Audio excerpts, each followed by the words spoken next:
من يهده الله فلا مضل له ومن يضلله فلا هادي له ونشهد أن لا إله إلا الله وحده لا شريك له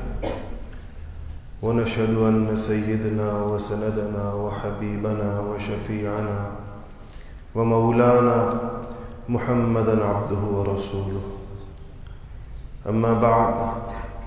فأعوذ بالله من الشيطان الرجيم بسم الله الرحمن الرحيم قال الله سبحانه وتعالى يمحق الله الربا ويربي الصدقات صدق الله العظيم۔ میرے محترم بھائی اور دوستوں، جب ہم یہ لفظ کہتے ہیں یا یہ جملہ کہتے ہیں کہ اسلام ایک مکمل ضابطۂ حیات ہے، ایک کمپلیٹ کوڈ آف لائف ہے، تو اس کا مطلب یہ ہوتا ہے کہ ہماری زندگی کے ہر پہلو اور ہر حوالے سے اسلام نہ صرف یہ کہ ہماری رہنمائی کرتا ہے بلکہ ہمیں وہ لازمی ہدایات دیتا ہے جس کے اوپر عمل کرنا بحیثیت مسلمان ہمارے لیے ضروری ہے۔ جب بھی مسلمانوں نے اپنی زندگی کے اجتماعی نظم کو، اپنے اجتماعی نظم کا رشتہ اسلام سے کاٹ کر، اسلامی تعلیمات اور احکامات سے کاٹ کر کسی اور طرف جوڑنے کی کوشش کی ہے تو اس کا خمیازہ ہر شعبے میں اس طریقے کے ساتھ بھگتا ہے جس کا آج میں اور آپ مشاہدہ کر رہے ہیں۔ انہی شعبہ زندگی میں سے ایک اہم ترین شعبہ جو ہے وہ اقتصاد اور معیشت کا ہے۔ اس حوالے سے چونکہ اس کا تعلق براہ راست انسانوں کی زندگیوں کے ساتھ، ان کی بنیادی ضروریات کے ساتھ، ان کے رہن سہن کے ساتھ، ان کی معاشرت کے ساتھ ہے، اس لیے اس حوالے سے اسلامی تعلیمات بہت واضح ہیں، بڑی دو ٹوک ہیں، اور اس کا تجربہ کرنے والوں نے گزشتہ 1400 سالوں کے اندر اس کے نتائج اور ثمرات بھی دیکھے ہیں۔ جس زمانے میں اسلام نیا نیا آیا تھا اور اسلامی احکامات پیش ہو رہے تھے تو حضرات صحابہ کرام رضوان اللہ تعالی علیہ مجمعین نے تو بغیر کسی تجربے کے، یہ نہیں کہ انہوں نے ان چیزوں پر عمل کر کے کوئی تجربہ حاصل ہوا ہو، وہ تو مانتے چلے گئے جیسے احکامات آئے، ان کی تربیت ایسے ہوئی تھی، ان کو صحبت اتنی اونچی ملی تھی۔ لیکن آج تو دنیا کے سامنے ایک 1400 سال کی تاریخ موجود ہے، ایک تفصیل موجود ہے کہ ان 1400 سالوں میں یہ پوری تاریخ ہے جو مرتب ہوئی ہے کہ مسلمانوں نے کہاں ٹھوکریں کھائی ہیں، کہاں مسلمانوں کو فائدہ ہوا ہے، کس زمانوں کے اندر وہ لوگ بہت اچھے رہے اور کون سے زمانے ایسے ان کے اوپر آئے کہ جب وہ زوال اور ایک غربت کی آخری حدوں اور آخری سطحوں تک پہنچے۔ آج کل ملک عزیز میں معاشی بحران اور معیشت کی زبوں حالی کے چرچے ہیں اور اس پر تجزیوں کا اور گفتگو کا اور اس کے اوپر جو ہے اپنی آراء پیش کرنے کا ایک بازار گرم ہے چاروں طرف، اور حقیقت یہ ہے کہ عام آدمی پریشان بھی بہت زیادہ ہے کیونکہ بہرحال مہنگائی کا جو عفریت ہے، جو جن ہے مہنگائی کا، وہ ایسے لگتا ہے جیسے بوتل سے باہر آ گیا، اور کم آمدنی والے لوگوں کے لیے اس میں سروائیو کرنا مشکل ہو رہا ہے۔ لیکن یقینی بات یہ ہے کہ ہمیں ہر حالت میں اس پر سوچنا چاہیے کہ ہم یہاں تک پہنچے کیسے۔ ہماری یہ صورتحال اگر بنی ہے، ہمارا یہ موجودہ فسکل ایئر جب ختم ہوا ہے 30 جون 2018، تو اسٹیٹ بینک نے جو اعداد و شمار جاری کیے ہیں اس کے مطابق اس وقت ہم لوگ، یہ 30 جون کی بات ہے، یہ اگلے مہینے اس میں شامل نہیں ہے، کہ ہم تقریباً 30 ٹریلین روپوں کے مقروض ہیں۔ یہ 30,000 ارب پاکستانی روپے بنتے ہیں۔ جن میں سے کوئی 11,000 ارب یعنی 11 ٹریلین روپے یہ بیرونی قرض ہے پاکستان کے اوپر، اور تقریباً 16,500 ارب روپے اندرونی قرضہ ہے، اور کوئی 1100 ارب روپے یعنی 1.1 ٹریلین روپے یہ پاکستان کے سرکاری اداروں پر اس وقت قرضہ ہے مختلف چیزوں کا۔ آپ کو پتہ ہوگا کہ سرکاری ادارے بل نہیں دیتے بہت ساری اپنی چیزوں کے اندر، تو یہ سارا ملا جلا کر کوئی تقریباً 30,000 ارب روپے یا 30 ٹریلین روپے پاکستانی قوم اس وقت مقروض ہے۔ آپ کی جو حالیہ مردم شماری ہوئی ہے آخری، اگر اس قرضے کو آپ اپنی اس حالیہ مردم شماری کے اوپر تقسیم کر دیں تو ہر پاکستانی اس وقت 1,44,000 روپے کا مقروض ہے، جس میں ہر بچہ بھی شامل ہے اور ہر غریب، ہر سر پر ہیڈ جو قرضہ آتا ہے وہ کوئی 1,44,256 روپے ہے۔ یہ اس صورتحال کے اندر یہ بحث پاکستان میں شروع ہوئی کیونکہ پاکستان نے اپنے قرضے جو لیے ہیں اس کا سود ادا کرنا ہے، اور اس سود کو ادا نہ کرے تو اس کے ایک اور مسائل اس کو پیش ہوں گے، تو اس کے لیے IMF کے پاس جانے اور نہ جانے کی ایک بڑی مشہور بحث پاکستان کے اندر ہوئی، اور اس موقع کے اوپر یہ سوال پیدا ہوا کہ اگر IMF کے پاس نہ جائیں تو کیا کریں۔ ہمارے موجودہ حکمرانوں نے حکومت میں آنے سے پہلے IMF کے پاس نہ جانے کی کہ بڑے بلند بانگ دعوے کیے تھے، لیکن شاید ان کو صورتحال ان کے سامنے واضح نہیں تھی۔ جب وہ آئے تو اب وہ کہتے ہیں کہ بالکل ٹھیک ہے ہم نے طے کیا تھا، تو لیکن یہ ہے کہ اب جو صورتحال ہمارے سامنے ہے اس کے اندر ہمارے پاس کوئی اور چارہ اس میں نہیں۔ معاشی ماہرین کے تجزیہ آپ پڑھیں تو جانے کے نقصانات بھی لوگ بیان کر رہے ہیں، اور کچھ لوگ جانے کے کچھ فوائد بھی بیان کر رہے ہیں، کیونکہ اس میں تو شبہ نہیں ہے کہ آپ کو اس شرح سود کے اوپر قرضہ شاید دنیا میں کہیں اور سے نہ ملے، جس کو لوگ سافٹ لونز کہتے ہیں، جس میں شرح سود کم سے کم ہو، کم سے کم تو نہیں ہوتی لیکن باقی مارکیٹ جس قرضے کے اوپر جس شرح پر سود دے رہی ہوتی ہے وہ اس سے نسبتاً کچھ تناسب اس کا کم ہوتا ہے، اسی وجہ سے اس کی شرائط بڑی کڑی ہوتی ہیں، اور وہ شرائط حکومتیں ماننے پر مجبور بھی ہوتی ہیں۔ ان شرائط کے کچھ نتائج آپ کی معیشت کے اوپر مرتب ہوتے ہیں، جن میں سے ایک تو یہ ہے کہ آپ لوگ دیکھ بھی رہے ہیں کہ جس میں جن چیزوں پہ حکومت سبسڈی دے رہی ہوتی ہے IMF سب سے پہلے انہیں کہتی ہے کہ آپ سبسڈی بند کریں، جیسے بجلی پر سبسڈی ہے، گیس پر سبسڈی ہے، انہوں نے تو جانے سے پہلے بھی کم کر دی، اور اب شاید آنے والے وقتوں کے اندر یہ سبسڈی کو مزید کم کریں گے۔ یعنی اگر فرض کریں حکومت کو اگر گیس کا یونٹ یا بجلی کا ایک یونٹ 10 روپے کا پڑ رہا ہے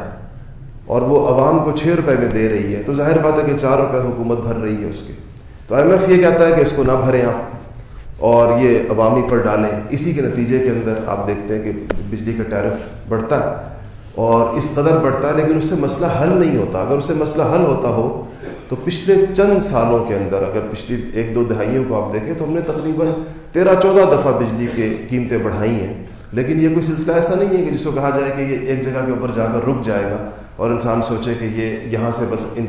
معاشی حالات درست ہونا شروع ہو جائیں گے۔ دوسری چیز، جب وہ کہتے ہیں کہ حکومت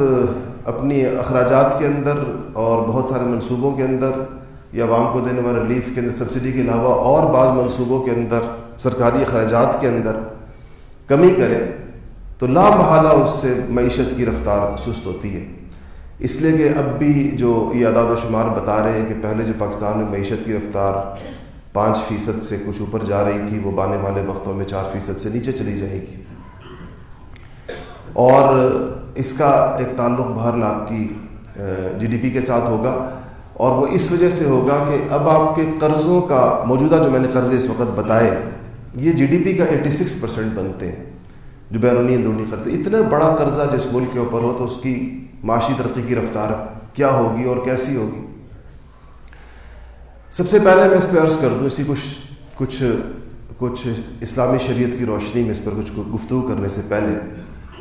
کہ یہ جو ادارے بنے تھے جس کو آج ہمارے لوگ شاید مصیبتوں کے اندر اپنا مسیحا سمجھتے ہیں، یہ ادارے بنے کیوں تھے؟ کس لیے ان کو بنایا گیا تھا، اور کیا یہ واقعی تیسری دنیا کے مسلمانوں، تیسری دنیا کے انسانوں سے کوئی ہمدردی کی بنیاد پر بنے تھے، یا یہ مالدار ملکوں کی معیشتوں کو کے لیے تیسری دنیا سے بھی خون چوسنے کے لیے بنائے گئے. 1930 میں دنیا میں ایک بہت مشہور معاشی بحران آیا تھا، اور پہلی جنگ عظیم ہو چکی تھی، دوسری ابھی نہیں ہوئی تھی، اور پھر اس کے بعد دوسری جنگ عظیم ہوئی کچھ عرصے کے بعد. اس کے نتیجے کے اندر دنیا میں عالمی طاقتیں جنہوں نے جنگیں لڑی تھیں، تو جنگوں کی آپ کو پتہ ہے قیمت ہوتی ہے، اور اس کی ایک قیمت انہوں نے ادا کی. برطانیہ اس زمانے کے اندر بہت پھیلا ہوا ملک تھا، اور وہ مشہور جملہ اس کے بارے میں تھا کہ اس کا سورج غروب ہی نہیں ہوتا، اور دنیا کے بہت سارے ملکوں کے اوپر اس کا قبضہ تھا. اس کے معاشی نقصانات بہت زیادہ تھے، بے تحاشا پاؤنڈ چھاپے گئے اس زمانے کے اندر اپنے معاشی نقصان کو پورا کرنے کے لیے. اس کے بعد یہ ممالک کچھ ملک یہ بیٹھے اور انہوں نے کہ جس کو یہ لوگ بیلنس آف پیمنٹ کہتے ہیں، یا جو ادائیگی کا جو توازن ہے قرضوں کے، اس کے لیے قرضے فراہم کرنے کے لیے اور معیشت میں مشورے دینے کے لیے، ٹیکنیکل معاونت فراہم کرنے کے لیے انہوں نے ایک ادارہ بنایا، اور وہی ادارہ ہے جو آج 1945 میں بنا، واشنگٹن کے اندر اس کا صدر دفتر تھا، جس کو آج ہم IMF کہتے ہیں. پاکستان جیسے ممالک، شروع کے اندر تو اس میں ممالک کی تعداد کم تھی، اور اب یعنی 29 ارکان سے جو شروع ہوا تھا، تو اس وقت تقریباً کوئی 190 دنیا کے ممالک اس کا حصہ ہیں، اس ادارے کا، یا اس سے فائدہ اٹھاتے ہیں. پاکستان نے بھی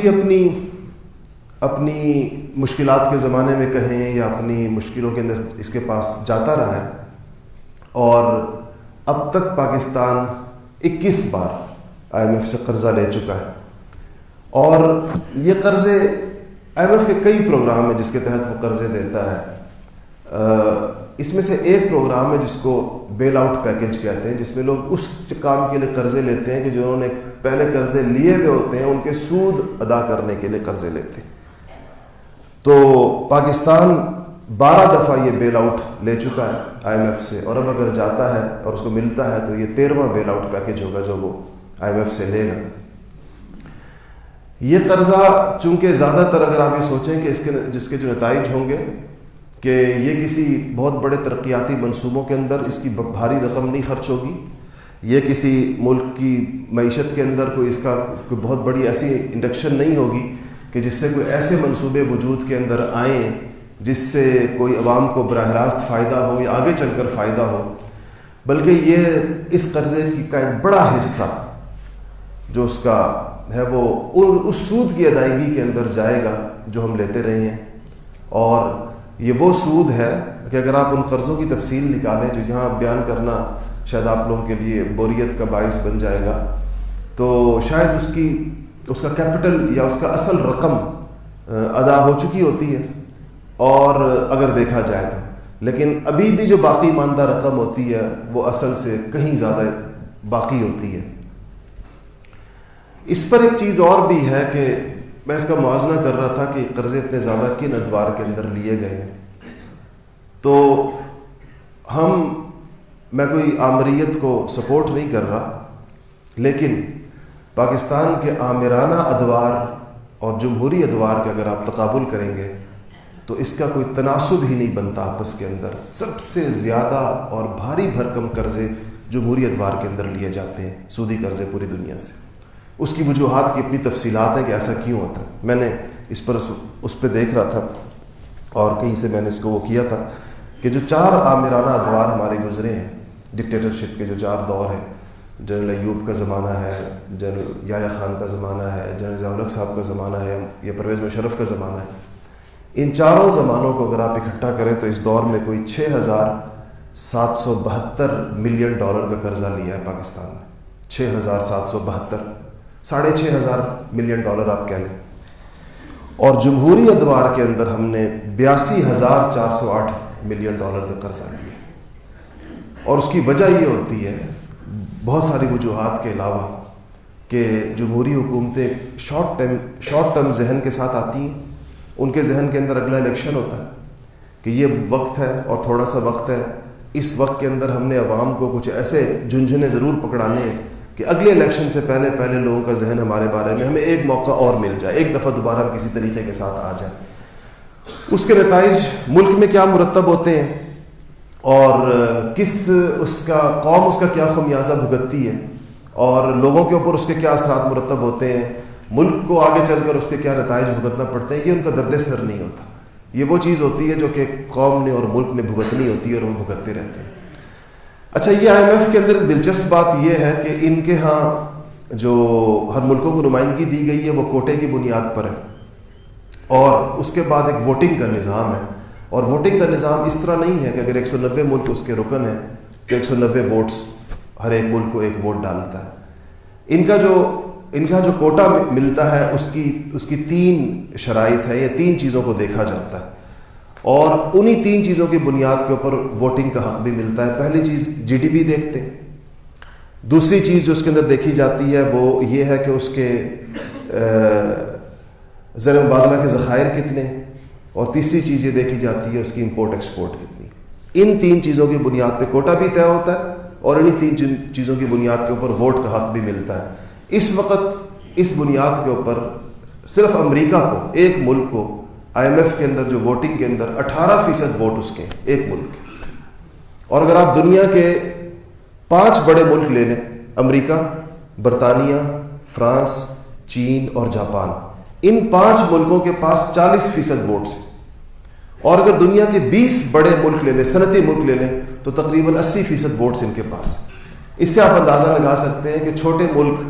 اور غریب ملک اور عام ممالک دنیا کے ان 20 ملکوں کو اگر آپ نکال دیں تو باقی جو 160 ملک ہیں ان کی کیا حیثیت ہوتی ہے ان فورمز کے اندر، اور وہ کس طریقے کے، صرف چونکہ دنیا ان کو اپنے قرضے دیتی ہے اور قرضوں کے ذریعے سے ان کے اوپر اثر انداز ہوتی ہے اور قرضوں کے ذریعے سے ان کی معیشت کو جکڑتی ہے، اب وہ ایسا نظام بناتے ہیں کہ قرضوں کی واپسی پہ بھی کوئی نظام، ورنہ سارے کے سارے ملک ڈیفالٹ کر جائیں، یہ سارے کے سارے کہیں کہ ہم قرضے دیتے ہی نہیں واپس. ہمارے دوست مرحوم جنرل حمید گل صاحب مرحوم کہا کرتے تھے، اور جب بھی ہم مختلف پروگراموں میں اکٹھے ہوتے تھے، جنرل صاحب کی باتیں اپنے اسٹائل کی ہوتی تھی، تو وہ کہا کرتے تھے کہ کوئی ضرورت نہیں ان قرضوں کو دینے کی، آپ ان ملکوں کو سب سے کہہ دیں کہ ہم نہیں دیتے سارے قرض. اور اس کے بعد وہ تو لوگ ہنستے بھی تھے اس بات کے اوپر، کہتے جی حل کیا ہوگا اس کا، کہتے ہیں ان سے کہیں کہ جن لوگوں نے یہ قرضے لیے ہیں ان کی جائیدادیں آپ کے اپنے ملک کے اندر ہیں، وہ جائیدادیں آپ کی ہو گئی، قرضے ختم ہو گئے. کہتے ہیں ہم اپنا حساب کتاب اس طرح صاف کریں گے، ہم کہیں گے کہ جن کی سب کی جائیدادیں، ان کے فلیٹس، ان کے مینشنز، ان کے محلات، ان کی رقومات، ان کے سوئس اکاؤنٹس، یہ آپ لوگوں کے پاس ہے، ہمارے پاس تو نہیں ہے. تو کہتے ہیں بس آپ ان میں سے اپنے قرضے لے لیں، وصول کر لیں جو آپ نے وصول کرنے. قوم پاکستانی نیشن آپ کو مزید کوئی 1 روپیہ بھی دینے کے اوپر آمادہ نہیں ہے. تو خیر یہ تو ویسے لطیفے کے طور پر میں نے آپ کو بات سنائی کہ وہ ایک خیال، ایک رائے یہ بھی ہے بعض لوگوں کی، اور ایک خیال یہ بھی ہے کہ ایک طریقہ یہ بھی ہو سکتا ہے اس سے نمٹنے کا. ویسے بعض ملکوں نے، دنیا کے چھوٹے ملکوں نے قرضے دینے سے انکار بھی کیا اور ماضی کے اندر IMF سے نکلے بھی ہیں. کیوبا وغیرہ نکل گئے تھے بہت شروع کے اندر IMF سے، اور انہوں نے کہا کہ جی ان پر قرضہ وہ نہیں دیتے. بعض ملکوں نے قرضوں کی ادائیگی بھی کی ہے، جیسے ترکی نے کی، اور کسی حد تک اپنے آپ کو اس سے فارغ بھی کیا ان ساری چیزوں سے. تو یہ سب کچھ اس لحاظ سے ایک عمومی تصویر ہے جس کے اندر اس وقت ملک اس گرداب کے اندر پھنس چکا ہے. اگر ہم اس بات کی طرف آئیں کہ اس میں شرعی اعتبار سے، شریعت کے نقطہ نگاہ سے اس کا حل کیا ہے، اور یا وہ غلطیاں کہاں پر ہوئی ہیں جس کی بنیاد کے اوپر ملک ایک ایسی جگہ دھنس چکا ہے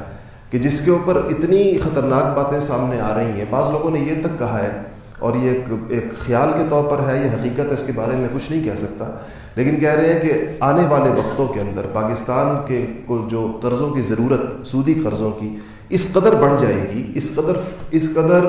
وہ ضروری ہو جائے گی ان کے لیے بظاہر، کہ اس پر جو شرائط بین الاقوامی دنیا سوچ رہی ہے، اس میں ایک اہم ترین شرط جو وہاں کے تھنک ٹینکس نے پیش کی ہے وہ پاکستان کے ایٹمی اثاثوں کے ساتھ مشروط ہے. اور انہوں نے کہا کہ اب اگر پاکستان کو دیا جائے ایٹمی صلاحیت کے ساتھ، کہ اگر پاکستان اپنی ایٹمی صلاحیت کو عالمی دنیا کے سامنے سرنڈر کرنے پر تیار ہو جائے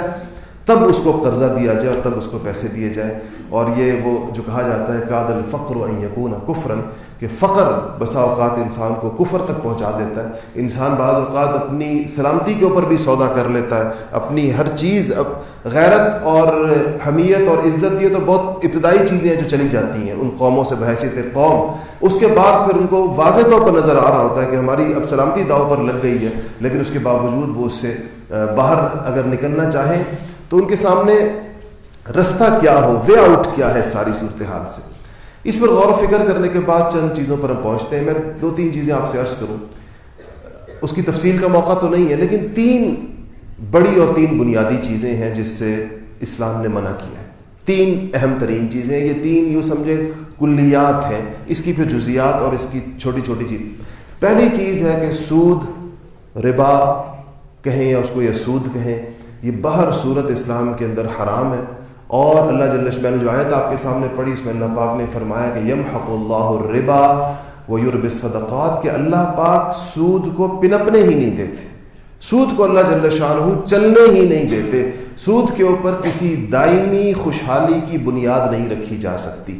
یہ ایک طے شدہ اٹل حقیقت ہے جس پر اسلامی دنیا کے اندر, اسلام کے فقہاء اور علماء کے اندر اور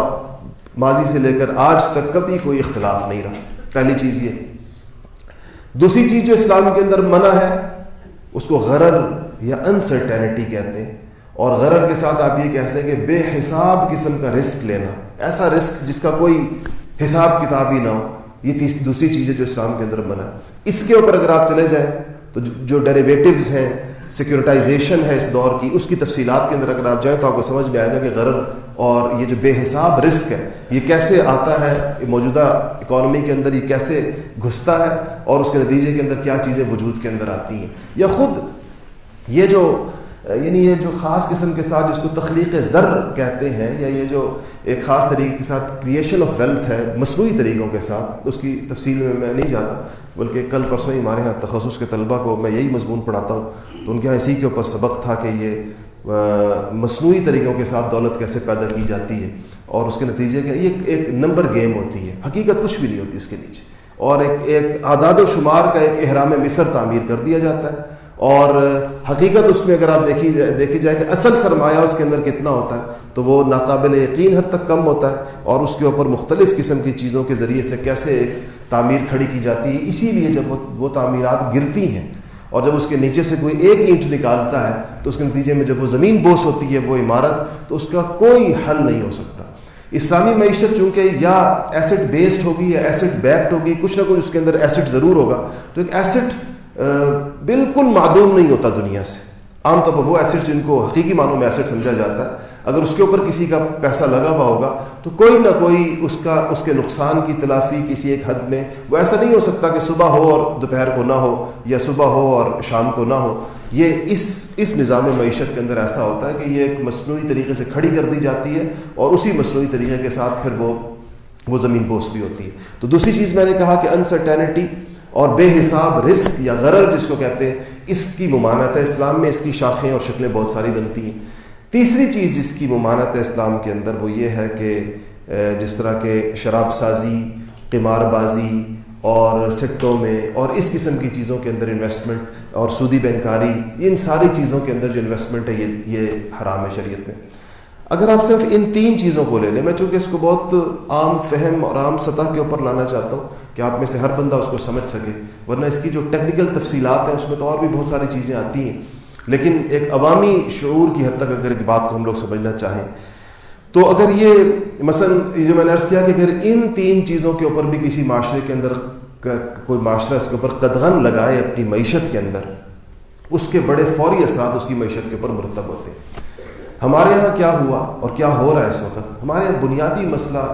جہاں سے بات شروع ہوتی ہے وہ مائنڈ سیٹ کا ایک مسئلہ ہے. ہمارا جو نظام تعلیم ہے, یہ نظام تعلیم ایسے افراد کو پیدا کر رہا ہے جو دل سے یہ سمجھتے ہیں, جن کا ایمان ہے اس بات کے اوپر کہ سود کے علاوہ ہمارے پاس کوئی رستہ نہیں.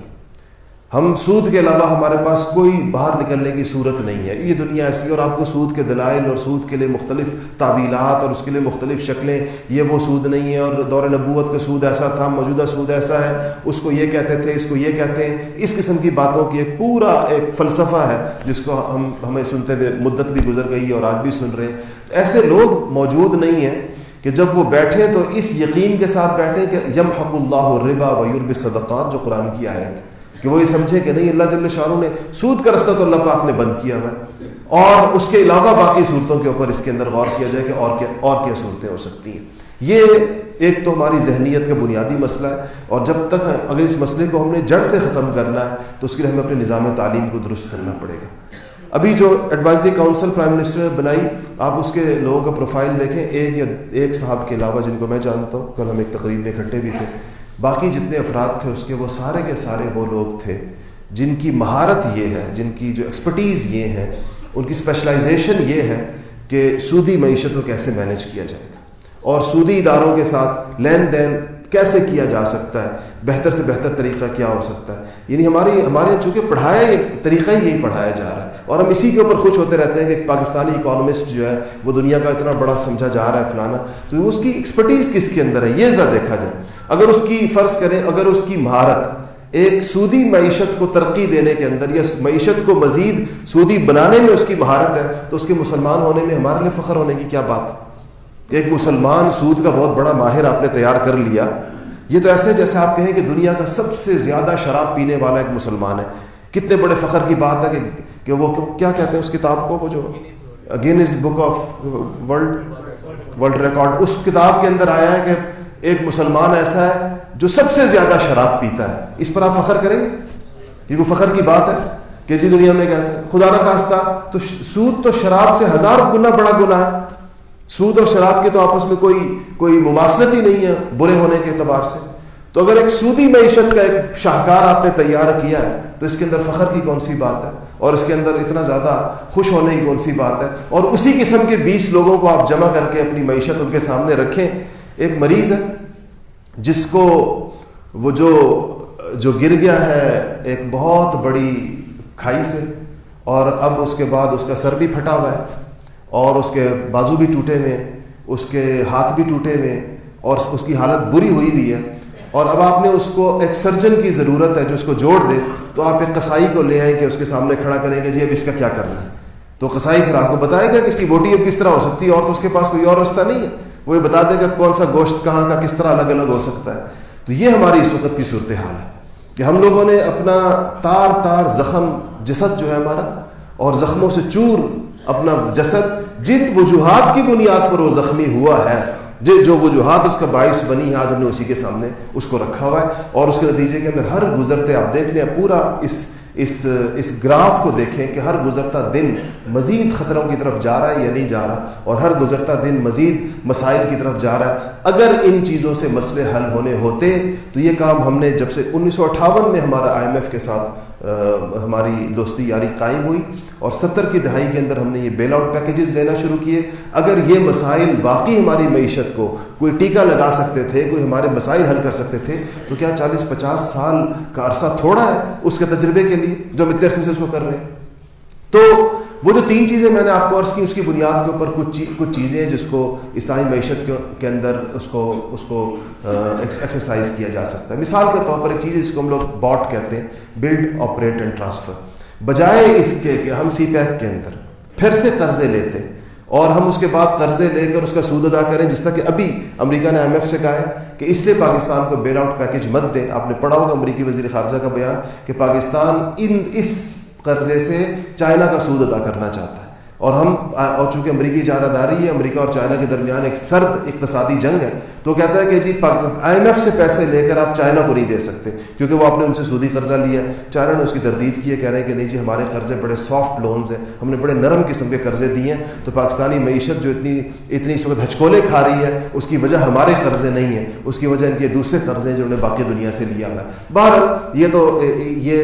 جنگ و جدل تو جاری رہتا ہے, لیکن ایک نظام شریعت کے اندر جو جائز بھی ہے کہ اگر کسی بندے سے بجائے قرضہ لینے کے اگر آپ اس کو یہ اختیار دیں کہ وہ آئے اپنا پیسہ لگائے اور وہ ایک منصوبہ بنائے اور مثال کے طور پر آپ نے موٹر وے بنانی, کسی کو آپ نے موٹر وے کے بنانے کے لیے بجائے سے کہ حکومت قرضہ لے کر بنائے, جیسے ہی ہماری موٹر وے بنی بین الاقوامی قرضوں سے, اور اب اس کا پورا حساب کیا جا سکتا ہے کہ وہ کتنے میں بنی اور اس میں کتنا سود ادا کیا گیا اور اس کی ریکوری اور اس پیسے کی واپسی کی کیا صورتیں بنی اس کے اندر.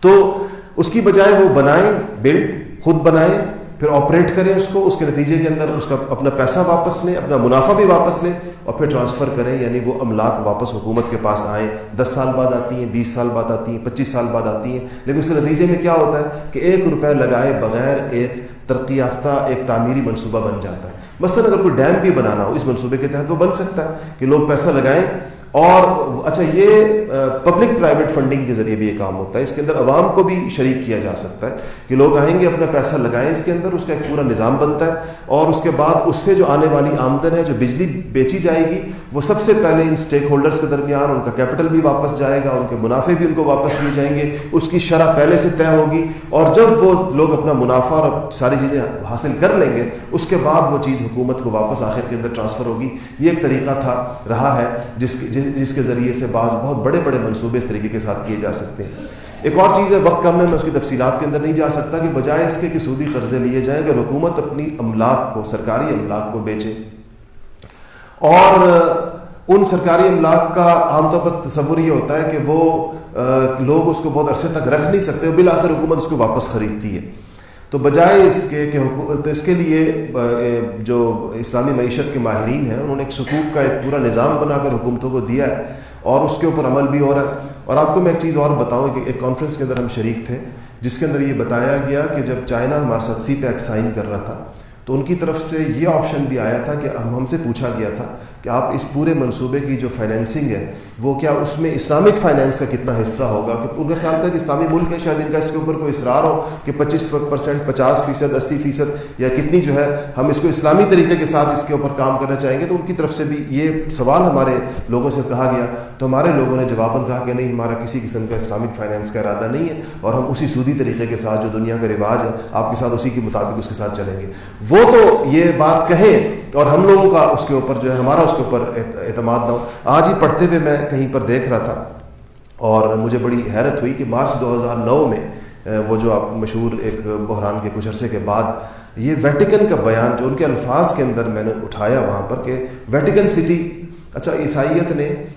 شکست کھانے کے بعد ایک تو زمانہ عیسائیت کا گزرا جب دین اور دنیا کو اس نے الگ کر دیا تھا, پھر اس کو شاید یہ سمجھ میں آ گیا کہ اس کے بغیر اب ویٹیکن دنیا کے تمام موضوعات کے اوپر آپ نے دیکھا ہوگا کہ اپنے بیانات جاری کرتے رہتے ہیں, تو معاشی کرائسس کے اوپر بھی ویٹیکن اب بولتا ہے. تو 2009 میں جو اس کے نمائندے نے کہا وہ الفاظ اسی کے الفاظ کے اندر آپ اس کو دیکھ سکتے ہیں کہ the principles of Islamic finance may represent a possible cure for ailing markets, کہ ان بیمار بازاروں کے لیے, بیمار معیشتوں کے لیے اسلامک فائنینس کے جو پرنسپلز ہیں وہ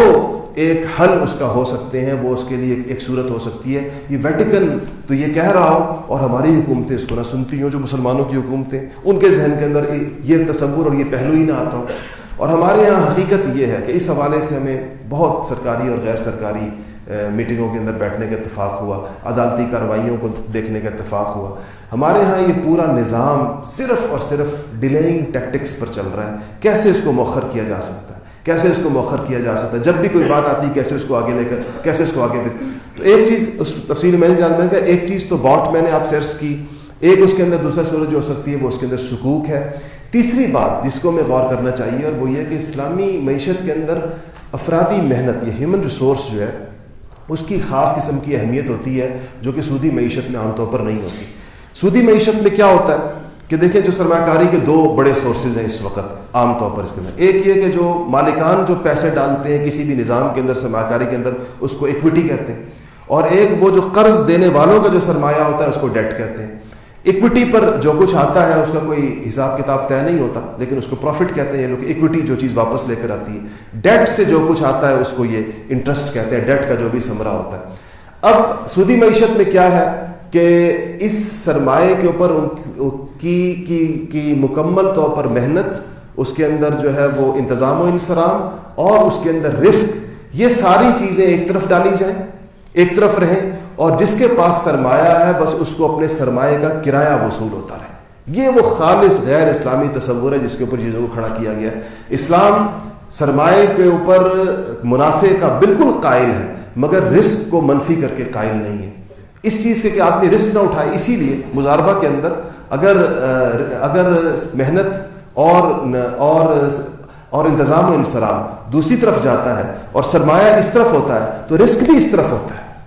جس طرف سرمایہ ہوتا ہے، جس کا سرمایہ ہوتا ہے، رزق اس کی طرف ہوتا ہے، حالانکہ محنت اور انتظام اور انصرام دوسرے کا ہوتا ہے. یہ ایک بہت بڑا فرق ہے جس کو لوگ عام طور پر سمجھ نہیں پاتے. سود میں کیا ہوگا کہ رزق بھی اس طرف جائے گا، کیونکہ سرمایہ والا سمجھتا ہے کہ سرمایہ کے علاوہ میرے پاس کسی اور چیز کی ضرورت مجھے نہیں ہے، مجھے بھی سرمایہ کا کرایہ، اور وہ کسی قسم کے نقصانات کے اندر شریک ہونے کو تیار نہیں ہوتا. اس کے نتیجے کے اندر یہ غیر متوازن صورتحال وجود میں آتی ہے جس کا آپ اس وقت مشاہدہ کر رہے ہیں کہ پوری دنیا کے اندر کیسے اس کے اوپر ہیومن ریسورس کے اندر ہم لوگوں نے آج تک ان چیزوں کو ہم ریگولیٹ نہیں کر سکے. پاکستان کی سستی لیبر کو ہم پاکستان کے اندر آج دیکھیں سافٹ ویئر ہاؤسز پاکستان کے اندر بنے ہوئے ہیں اور کام باہر کی دنیا لے رہی ہے، ہمارے ماہرین سے لے رہی ہے نہیں لے رہی ہے. اچھا،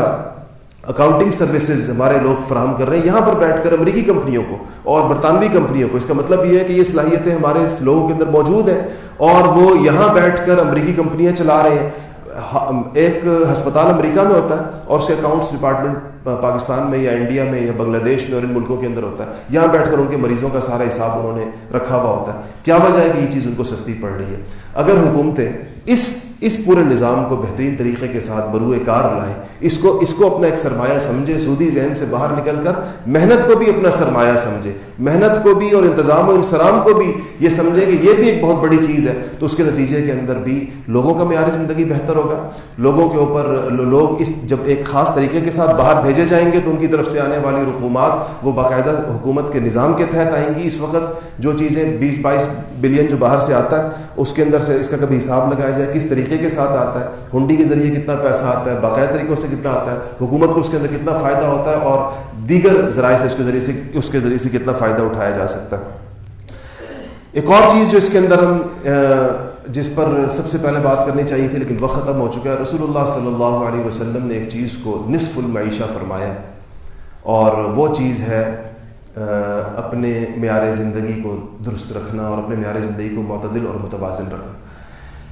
ہمارے ہاں جو امپورٹ اور ایکسپورٹ کے درمیان جو فرق ہے، اگر یہ جو ہماری وہ امپورٹ جس کا تعلق لگژریز کے ساتھ ہے، جس کا تعلق خالص معیار زندگی کی بلندی کے ساتھ ہے، اگر اس کو حکومت کنٹرول کرے اور اس پر کہ لوگوں کو اور اس کے لیے حکمران طبقے کو شروع کرنا چاہیے. اس لیے میں کہتا ہوں اگر حکمران سادگی کا کوئی مظاہرہ کرے، چاہے وہ سادگی کا مظاہرہ بناوٹی بھی ہو اور اس کا پیسوں میں فائدہ نہ بھی ہو تو بھی اس کا فائدہ ہوتا ہے، چاہے وہ صرف سمبولک ہو، اس لیے فائدہ ہوتا ہے کہ اس سے کلچر ڈیولپ ہوتا ہے. گاندھی جی کے بارے میں مشہور ہے کہ ان کو سروجنی نائیڈو نے ایک دفعہ کہا تھا کہ آپ کو غریب رکھنے کے اندر ہمارا بہت زیادہ پیسہ خرچ ہوتا ہے، اس لیے کہ آپ کو غریب رکھنا پڑتا ہے تو آپ 3rd کلاس میں سفر کرتے ہیں تو باقی ٹرین کے سارے ڈبوں کے اندر سیکیورٹی کے لوگ ہوتے ہیں اور یہ ہوتے ہیں وہ ہوتے ہیں اس سے. لیکن اس کا فائدہ پھر بھی ہوتا ہے، چاہے وہ غربت مہنگی بھی پڑ رہی ہے حکمرانوں کی غربت، تب بھی اس کا فائدہ یہ ہوتا ہے کہ اس کے نتیجے کے اندر ایک سادگی کا کلچر نیچے ضرور بنتا ہے. کیونکہ وہ مشہور مقولہ ہے کہ الناس علی دین ملوکہم، کہ لوگ تو اپنے حکمرانوں کے دین پر ہوتے ہیں. اگر وہ اپنے حکمرانوں کو جیسے طرز زندگی پر دیکھتے ہیں تو اس کے نتیجے میں لوگ وہی طرز زندگی اختیار کرتے ہیں. اور حضرات خلفائے راشدین نے سب سے بڑا اس کا نمونہ اور عملی طور کے اوپر پیش کیا تھا. اور گاندھی جی کا مشہور لفظ ہے کہ اس نے کہا تھا اپنے جب ہندوستان آزاد ہوا اور اپنے وزیروں سے ان کا خطاب ہو رہا تھا تو انہوں نے کہا تھا کہ میں آپ کے سامنے اگر 2 نمونے پیش کر سکتا ہوں، حکومت اور وزارت اور اقتدار کے ساتھ جنہوں نے سادگی کی اعلیٰ ترین مثالیں تاریخ انسانی میں پیش کی ہیں، اگر میں کوئی 2 نمونے آپ کے سامنے پیش کر سکتا ہوں تو وہ ابوبکر صدیق اور عمر فاروق کے. یہ گاندھی جی کے الفاظ تھے اور مشہور ان کا مشہور مقولہ ہے جو پوری دنیا کے اندر معروف ہے کہ اپنے وزیروں سے کہا تھا کہ یہ آپ کے لیے نمونہ ہے، ان کی زندگیوں کو آپ دیکھیں اور ان کے مطابق اپنی زندگی اختیار کریں. تو یہ جو میانہ روی ہے، اقتصاد فی المعیشہ ہے، یہ جو اپنے حالات کو اپنی چادر کو دیکھ کر پاؤں پھیلانا ہے، اس کے اندر جو قوم اگر احساس کمتری سے باہر نکل کر اور ایک عمومی طور پر اس کے اندر غریب لوگ بیچارے تو ویسے ہی اسی زندگی کو بسر کر رہے ہوتے ہیں. مثلا کوئی خاص قسم کی مڈل کلاس بیچاری جو کہ اب یہ تاثر دینا چاہتی ہے کہ ہم مڈل نہیں اپر مڈل کلاس ہیں، اور جو اپر مڈل کلاس ہے وہ یہ تاثر دینا چاہتی ہے کہ ہم ایلیٹ کلاس سے تعلق رکھتے ہیں، اور یہ ایک احساس کمتری ہے جس کے اندر پوری کی پوری قوم مبتلا ہے. اگر اس سے ہم باہر نکلیں اور اپنی چیزوں کو اس کے اندر اپنے وسائل کے اندر حل کرنے کی کوشش کریں تو بہتری ہو سکتی تھی. کچھ چیزیں بلکہ کافی چیزیں میں اور بھی لکھ کر لایا تھا اپنے سامنے، لیکن وقت کی کمی کی وجہ سے اتفاق کرتے ہیں. انشاءاللہ اگلے ہفتوں کے اندر کچھ اس پہ شاید مزید گفتگو ہو. وآخر دعوانا الحمدللہ رب العالمین.